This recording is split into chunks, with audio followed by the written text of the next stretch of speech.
Plenty of changes coming to the San Jose Barracuda. Nick Nollenberger joins to help break them down.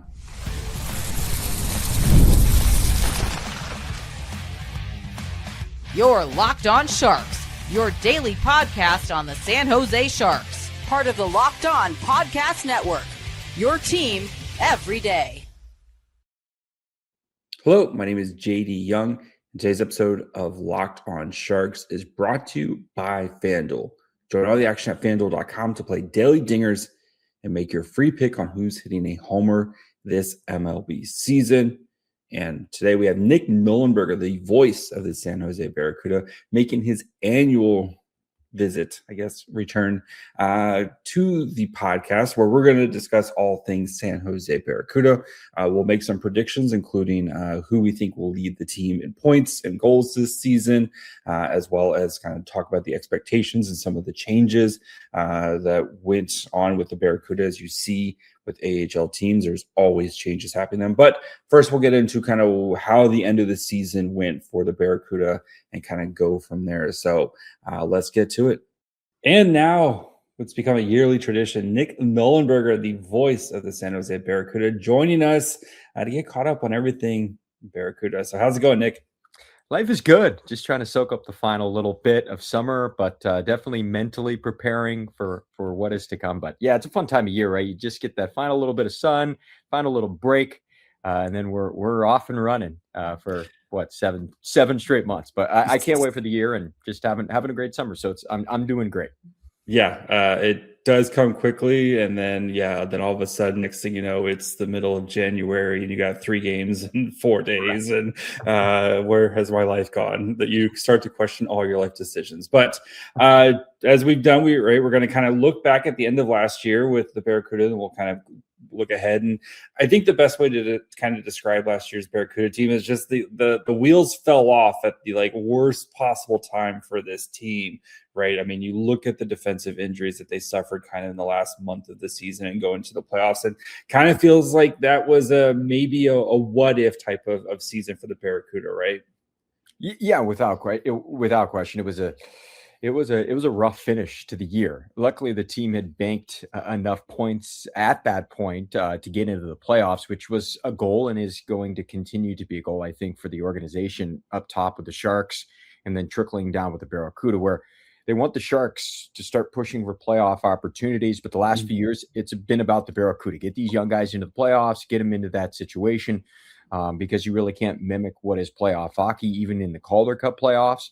So ultimately, I think that goal and that box was checked, but it was not an ideal way to finish off the regular season. And it would be hard to imagine that the team had a ton of confidence going into the playoffs with the way things had shook out. I think they lost their last 10, something like that, until the final game of the year on kind of a miraculous win with a bunch of guys who were either called up or recently signed. It was kind of a hodgepodge roster. So yeah, it was not ideal the way things finished off, but overall, I think it was a really successful year. A lot of young players played a lot. You think about the Beasteds, the Musties, go down the list, Cagnoni in his second full season of pro. So there was a lot accomplished. It just wasn't a great finish to the season.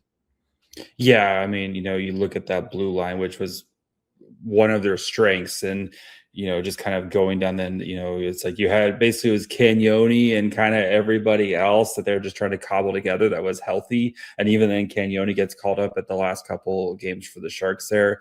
Definitely kind of felt like if the season had gone was another week or two longer, you started to get some healthy people back, they could have made a real push against Henderson. But that Henderson team, I think, was playing very well at the end of the season. It looked like it was just not a good matchup for the Barracuda, right?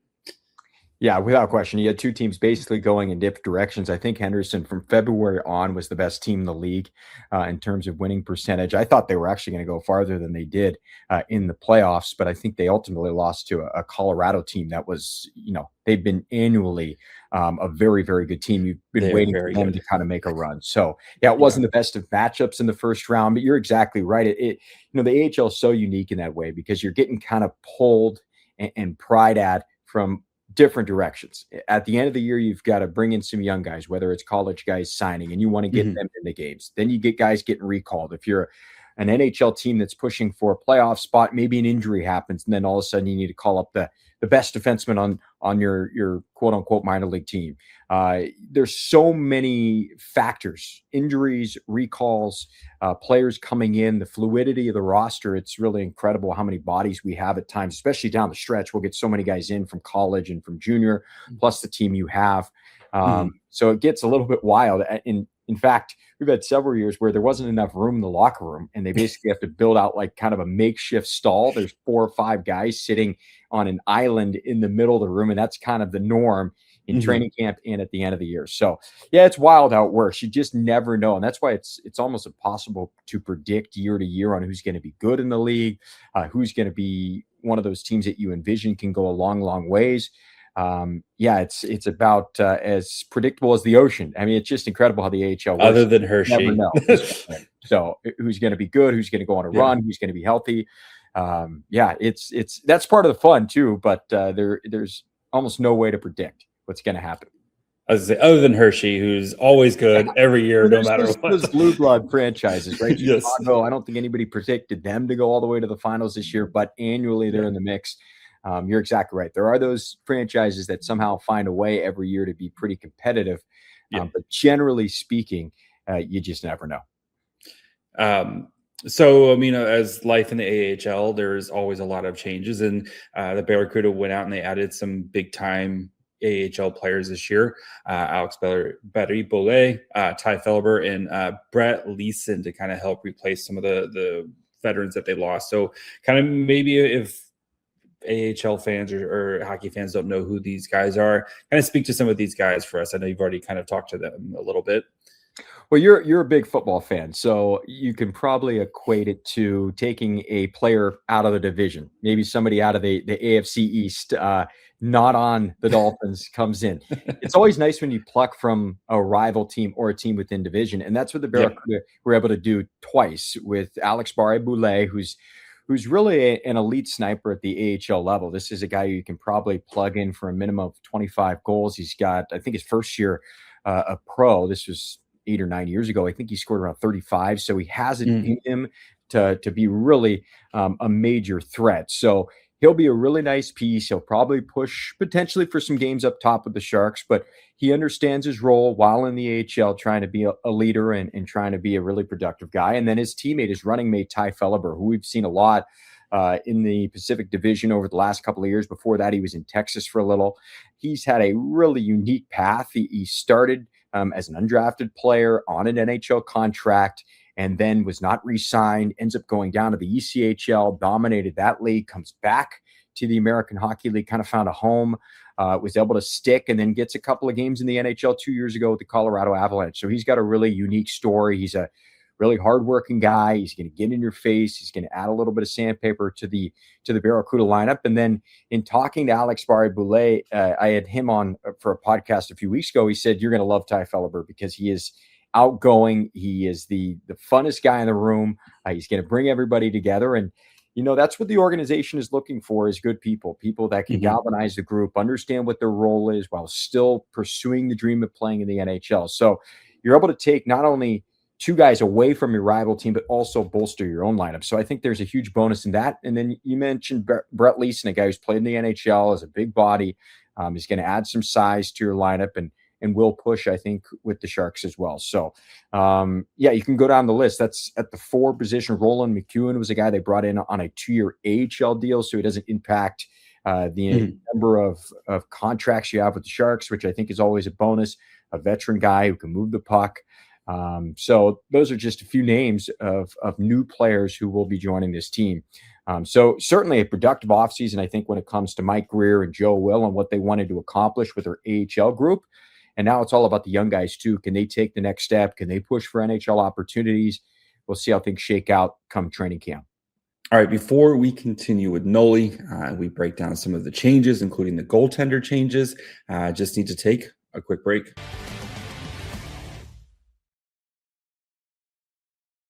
Baseball fans, if you think you know who's hitting a homer today, FanDuel is giving you a free chance to call your shot with Daily Dingers. It's easy to play. Just make your free pick for who you think will hit a home run in their game. If you're right, you'll receive a profit boost to use on your next bet for a chance at extra winnings. Best of all, you can make a free pick every day throughout the MLB season. Daily Dingers is another fun way to stay engaged with every day's games, whether you're following your favorite team or keeping an eye on matchups across the league. Every game has someone capable of going deep. Now you get the chance to make your prediction before first pitch. There's certain players where every at-bat feels like something big could happen. That's what makes Daily Dingers fun. You get to back the players you think are ready to go deep that day. So, are you ready to play your game today? Join all the action at FanDuel.com. That's FanDuel.com to play Daily Dingers and make your free pick for who you think's hitting a homer. Play ball and swing for the fences at FanDuel, official partner of MLB. All right, two guys I did want to talk about who were having, kind of a big impact always, but got hurt midway through the season, right? You talk about Ethan Cardwell. It's very much kind of like a heart and soul type of guy, does a little bit of everything for you. And then Cam Lund, who Mike Greer talked about, was well on his way to kind of getting recalled by the Sharks. So what do you think will be, two guys that were kind of projecting to at least probably start the season with the Barracuda, but what do you think the importance of those two guys coming back? Well, we can start with Ethan Cardwell. You mentioned the injury. For any young player who's closing out their entry-level contract, that's a little bit of a dicey period when you miss half the year. And you mentioned it, a guy who has played a little in the NHL, is a bit of a utility player in the American Hockey League, relied on more in a top six role, although they've tried to move him up and down the lineup, I think, to prepare him for what his role is probably going to be in the NHL. It gives you an idea of how they feel about the player, the fact that they brought him back and that they liked him, even though he hadn't played the back half of this past year. I think he does have a lot of tools. He can score, certainly at the AHL level. I think he plays with pace. He's got to continue to round out his game like any young player, but I think there's a lot of tools there. And you want, as you mentioned, you want versatile players within your organization. Yeah. You don't want just one type, because you can't have all elite offensive guys. Where do you fit them in if you need a player more in a bottom six role? So I think Cards has that ability, and that's why they brought him back. You need players like that in your organization. And then Cam Lund, also dealing with an injury on the back half of the season. If you heard the way Mike Greer talked about him when he was asked about prospects, he always had very good things to say about Cam Lund. He's got a really nice physical package. He's much bigger than you realize. I think they've got him listed at 6'2", around there, but when he's standing next to his teammates, even without skates, he's usually the tallest guy, one of the tallest guys in the room. So he's got this physical package. I think he's got offensive upside that can continue to be untapped, I guess, if you will. I don't think he's quite touched the surface, although we did see in flashes last year. They're different players, but I do get a little bit of almost kind of a Colin Graf vibe, and maybe it's the college hockey background. There's just a player there that it's hard to describe, but when you watch him play, you can tell he's got a certain hockey sense ability to his game. So I think he thinks the game really well. I think he's in the right spots. I think he's adaptable. He can take information quickly, and he can also play in different situations like Colin Graf. I think they want to get him obviously on the power play, but on the PK, they want to teach him how to defend using his frame. He's a bigger guy than Graf, but just when I see a player like that, there's just a little bit that reminds you of a guy like Graf. And if you found a player like that in Cam Lund, who, unlike Graf, was drafted in the second round when they brought him in, pretty highly touted, if you're able to develop him into a player like that, you'd be loving life. So a lot to like when it comes to Cam Lund, excuse me. But last year, first, full season of pro, you'd like to get him healthy this year all the way through. And I wouldn't be surprised if he gets some games this year as well. I think last year that was going to be the plan. Fortunately, he hurt about halfway through the year. A freak accident. I think remember he lost his edge and just went right to the boards and done. That was brutal. You felt bad for him. So Cuda this year, right? You kind of switching to the blue line. You're getting some additions with Polkamp, who's a kind of highly touted prospect. I know a lot of Sharks fans have been waiting to see him in teal, and we got one game with him in the with the Barracuda last year, even if he wasn't 100%. Leo Sahlin Wallenius who's coming over. Then they signed Sin. One, what do you think of some of these new additions? And two, were you surprised that they didn't maybe go out and, as we've seen, kind of add a bigger name AHL defenseman, like a guy like Carlson that we've seen the past couple of seasons? Yeah, it's a good question. You are going to have Polkamp in the mix this year. I think he'll push for an NHL job. Him, Cagnoni, similar type of players in terms of offensively minded first and foremost. And then even I think Nolan Allen's going to push for an opportunity this year as a former first rounder who played really well for the Barracuda down the stretch once they acquired him.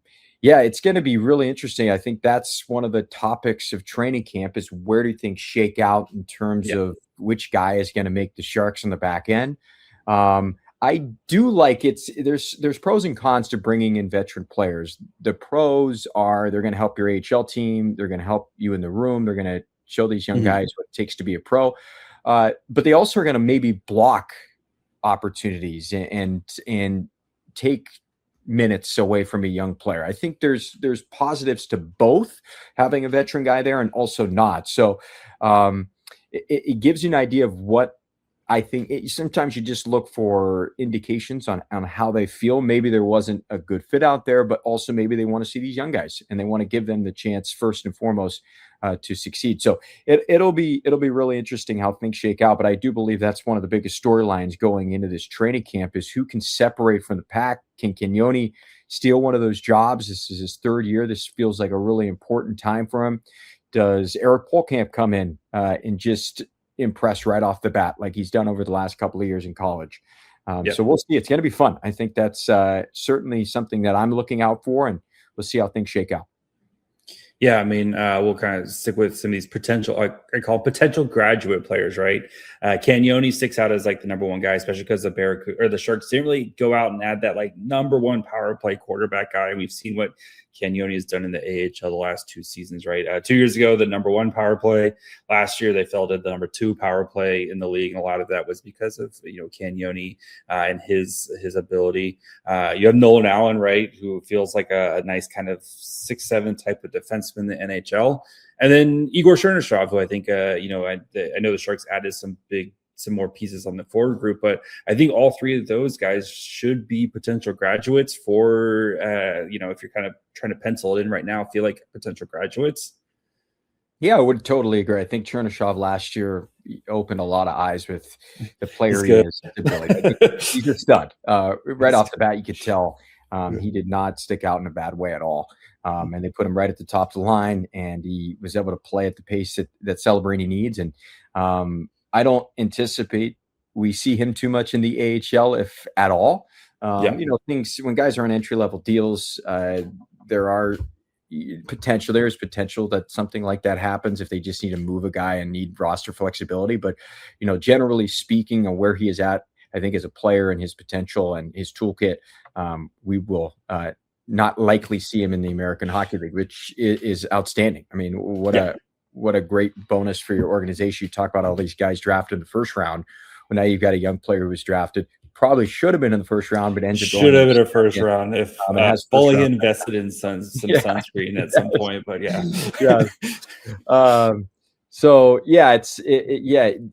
there's lots of guys. That's the beauty of it is the Sharks really, I think, have done a great job. They're very top heavy, but they've got a lot of young guys too to be excited about. And I think it's the time now for them to give Cagnoni that chance. This is just me talking. He's cut his teeth in the American Hockey League. You mentioned the power play, number 1 in the league 2 years ago. You lose Andrew Podorowski, the league MVP, and you thought, well, maybe it's going to take a step back. It was number 2 in the leagues without him. So he's elite at the AHL level. Can he transition all that success to the NHL? It's going to be a big jump. I think he can, but there will be an adjustment without question for any young player. But it's going to be fun to watch because I think Cagnoni is a player. If you can find a guy who's an NHL caliber player, if he can prove that this year, you're in a different spot. You're feeling pretty good about your roster, and that may be really impactful on if the Sharks get into the playoffs, if they can figure out the power play, if they can have a guy on the back end who can really help drive some things. Yeah. 2 additions the Barracuda made in net, or expected to make a net. Eric Comrie, who has been an NHL goalie, like backup goalie the last couple of seasons, but the Sharks signed him to that nice 1.15, so his entire contract can get buried in the AHL. And then they got Kaiser over from Colorado, who played with really on a very good Colorado team, but kind of feels like almost like an underrated addition. So a little bit of changes in net, but I think Comrie is going to be a guy where I think a lot of Barracuda fans are going to be extremely happy with him sooner rather than later. Yeah, Eric Comrie is a guy who's been in the league in the NHL, that is, for a long time. Has found a home in Winnipeg, really, as Connor Hellebuck's backup. And yeah. you watch any of his interviews, he just seems like an awesome guy, really outgoing, just a great personality. So if he does end up landing with the Barracuda, I think he would be a great addition, really stabilizing the position. Last year, they brought in Laurent Brossoit as a guy who played a lot in the NHL and could be that number 3. They didn't re-sign him, and you bring in Eric Comrie, and he could be that same type of guy. And tell me if I'm wrong, though. He does have to, with that NHL deal, would he have to pass through waivers? Is that not the case? He will have to pass through waivers, sir. There is that. But you do wonder, since they signed him to a 2-year deal, if it kind of maybe scares a team off type of, for a little bit. But yeah, he will have to pass through waivers to go down and play in the AHL. But that's kind of the game you play with most these guys that you kind of sign. Even some of the other, guys that we talked about, like Barre-Boulet, all those other guys, they'll have to pass through waivers as well. So yeah. And it's in that situation, you're going to take a risk, but if you go sign a guy who's maybe not as experienced, yeah, we're going to get him through waivers, but we're not going to have as good of a player. And that's one of the biggest question marks in my mind, is the goalie position. But if Comrie ends up getting through, and you have Comrie, and then it's a decision on who's the next goalie. Is it Kyle Kaiser, who played really well last year in Colorado in the AHL, but he also played a little bit in the ECHL? Or is it Matt Davis? Is he get that chance as the number 2? And we've seen the Barracuda carry 3 goaltenders at times. It's not as out of the norm as it once was. We are probably going to see, with the expanded schedule, even some NHL teams carrying 3 at times. So lots to play out. But I think it's really good to have that third goaltender in your organization who has that type of experience. That's a big deal because of injuries and because of the inevitable reality that you're probably going to have to utilize him at some point. Yeah, I always call it the Arundel role, right? That guy he's going to be great AHL goalie, and if you need him to come up play in the NHL for a couple of games, he's not going to hurt you as well. So yeah, the Arundel role, every organization needs that guy there. So, couple guys who are right on the cusp: Phil Beestead and Quentin Musty. Both former first-round picks. Beestead, I think is going to be his 3rd year in the AHL, and then Musty's going to be his 2nd year. What do you think those guys need to do to kind of get that jump and get that call? Well, we've heard, whether it's the front office or the coaching staff talk, we'll start with Beestead. It's hard to play center in the NHL, especially as a young guy. And people, even though he was drafted in the 1st round, they're thinking to themselves, when is he going to be ready? Is he not the player maybe they thought he was going to be? When they drafted him originally, I think they looked at him as a nice big piece of clay, and he is big. He's 6'3", and he can move well, and he's just your classic Swede. I think he thinks the game really well. He's got to continue to, I think, get a little bit more physical. You hear the coaching staff talk about that, but that will come. A lot of these taller guys, they aren't always as thick as a Igor Chernyshov at 18 years old, or even at 20 years old. So if he ends up with the Barracuda, which you look down the middle with the Sharks, there's not a lot of wiggle room. Not a lot of space there. Maybe you get him some games on the wing at some point. He hasn't played any wing with the Barracuda, so it makes you think they believe in him as a center iceman in the future. But maybe that's the path to at least get into the NHL and get some games. And then on the other side, another player who was a 1st-round draft pick, Quentin Musty. Last year was his 1st year, and sometimes you see guys, they need a couple of years to marinate. But you can go back to last year's training camp. He was one of the biggest surprises in terms of how he played and how he competed. So I wouldn't be surprised if he comes into camp and opens some eyes, and then all of a sudden you think, well, maybe he's closer than we thought. You can't deny the offensive skill. You see it in flashes. It's really, really elite. And then you see some little nuanced stuff that makes you kind of perk your eyes up, your ears up when you see it happen. You're like, yeah, there's the player. But like any player, I mean, I don't mean to sound like a coach or, have that redundancy of they've got to learn how to play away from the puck. They've got to be more physical. They've got to understand the game defensively. But those are the realities for young players, because most of them come in, especially when they're drafted high, The offense is there, a few little tweaks, and they're able to play at the NHL. Offensively, it's the other side that they've got to continue to evolve. And that's the beauty of the AHL, because you can get some of those wrinkles out of your game without the bright lights of the highest level in the world. So Musty is a guy who I think will get games this year. Does he start with the Sharks? I don't know. Probably not. But it doesn't mean his season's over or he's not a good prospect. So, all these guys, it's not make or break making the team out of training camp. It's the full body of work. So where can they take their game? Can they take their game to the next level? Can they push for that opportunity? Are there other guys that surpass them? These things will all shake out over the next month and a half, 2 months. All right, before we finish up with Noli, we give our kind of predictions on who we think is going to lead the team in points. Just need to take a quick break.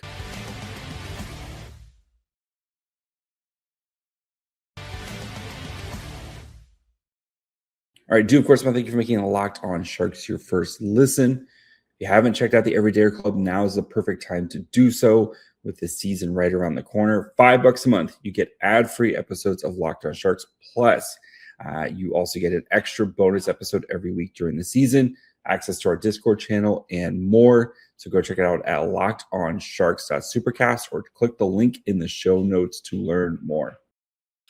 All right, let's get to some kind of predictions for this year. One, do the Barracuda make the playoffs this year?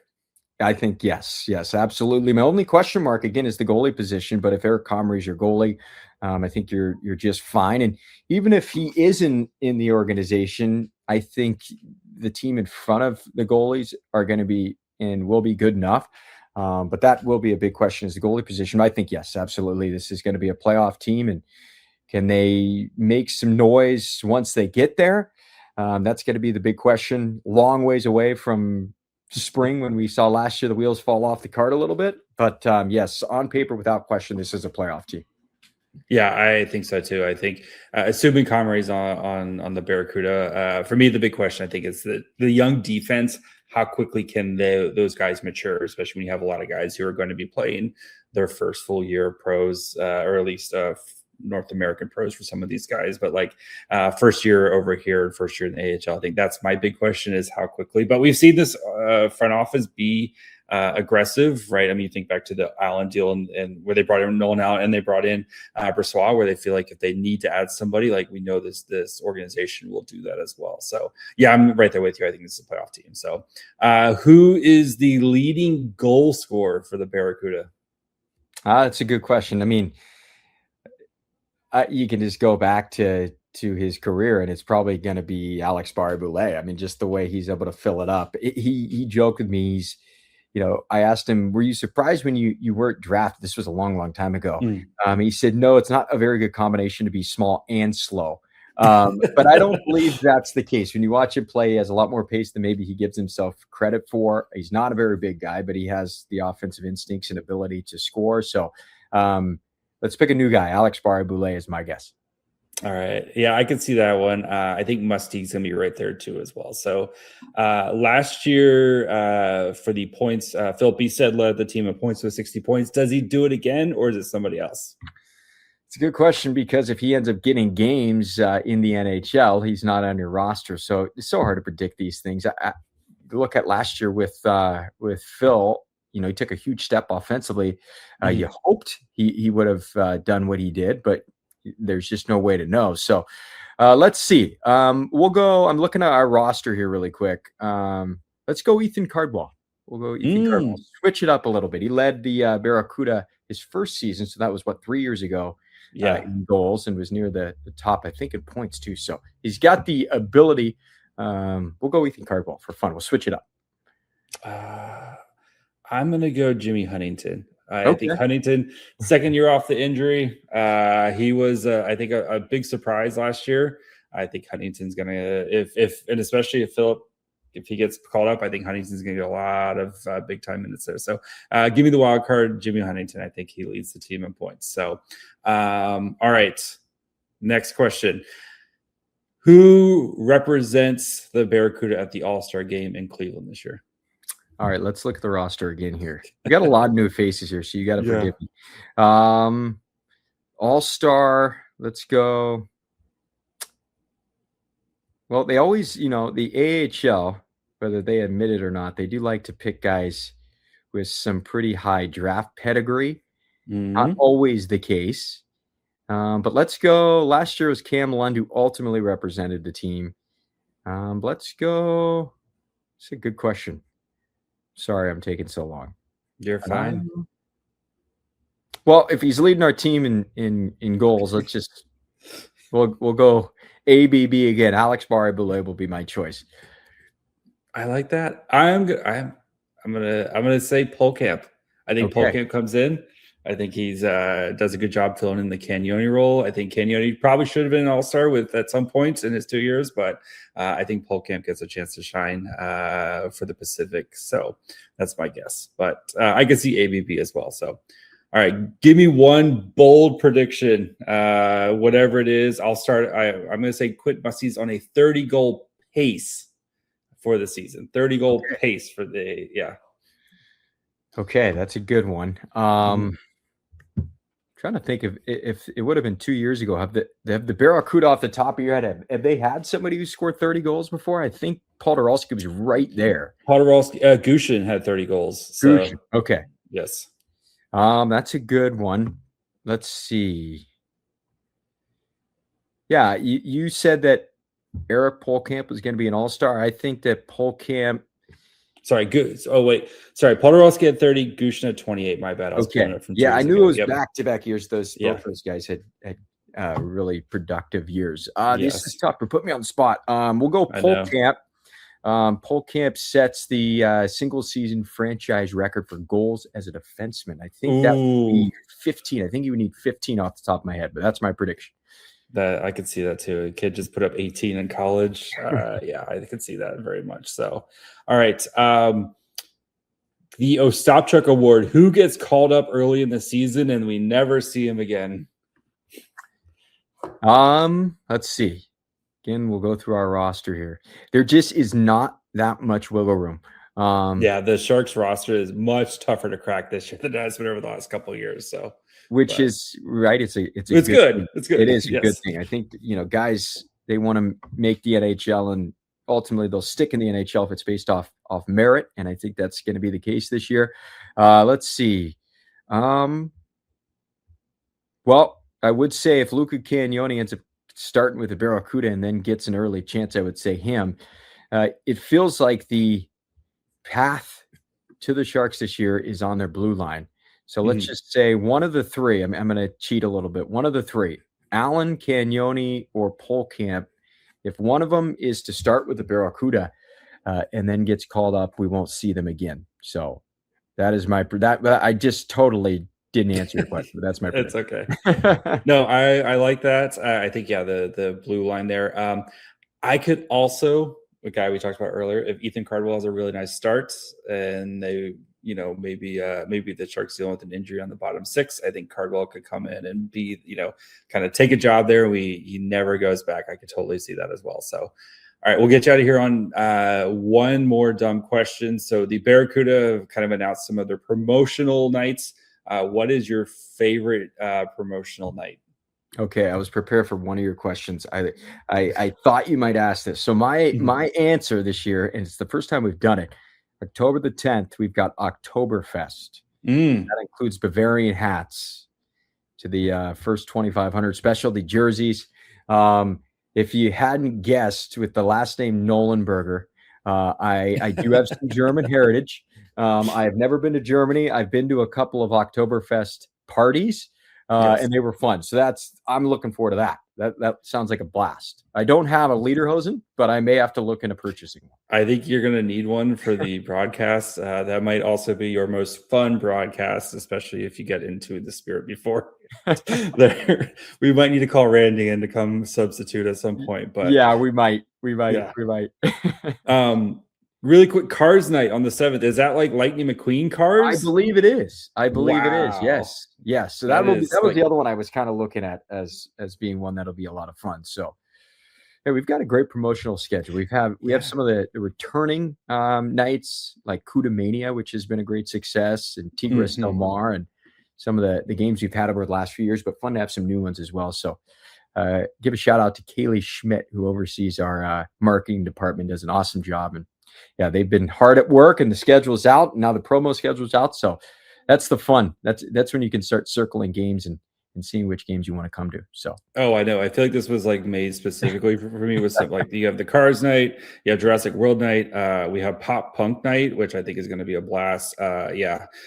Oof, I might be up way too many times up in San Jose this year, but that's fine. The boys love going. The boys love going to the CUDA game. So, Nick, I've taken up way too much of your time. You have more sun to try to catch up to Randy and his tan before the season starts. It's impossible. I know, impossible task. But where can the people find you, buddy? And yeah, what are you doing the rest of the summer here? Well, the summer's winding down quick. You can hear me as part of the broadcast coverage for the rookie tournament, which will be in San Jose next month. So that'll be a lot of fun. The Sharks will take on LA and Utah. So we'll see two teams. Traditionally, it's been 3 games. They kind of shrunk down the tournament last year. They expanded it again this year, but it should be a lot of fun. So those 2 games will be at Texie Arena. You can hear me then. I'll be joined by Drew Menda, who will be back in San Jose from his summer spot, the Paris of the Prairies, as he calls it, yes, Saskatoon, Saskatchewan. So Drew will be back. That's the first time you hear me. You can find me, of course, on social and stuff like that on X at Nick Nollenberger. So I am on dad duty for the next couple of weeks, and back to reality. So. Yes, I got to get dad duty now. That's that way to kind of paste over until the spring starts, and then cram it in now. So very much I understand. So Nick, we'll talk again soon, buddy. All right, JD, thanks, man. Bye. I do, of course, want to thank Noli for spending some time out of his summer to come hang out with me and chat with me. Of course, I do think the Barracuda, as we said, I think they're a playoff team. I think this is going to be a really fun team, even with some of the changes that they've had. I still think there's plenty of talent on this team, so they should be extremely fun to watch. If you have not gone to a Barracuda game and you're in the area or going to be in the area, I highly, highly recommend it. They're super fun, an absolute blast to go to. Arena is like the perfect size. It's very intimate, super fun. So make sure you guys get out to go check out the Barracuda. As you finish up this episode, make sure you guys go check out the Locked On NHL show. We got you covered Monday through Friday with all the biggest stories around the NHL, wherever you're listening to this podcast. And, of course, you can watch on YouTube as well. Follow, of course, the show wherever you listen to podcasts. Watch on YouTube. You can follow also on TikTok, Instagram, Twitter, Facebook at Locked On Sharks. Follow me on Twitter and Blue Sky at My Fry Hole. Till tomorrow. Bye, friends.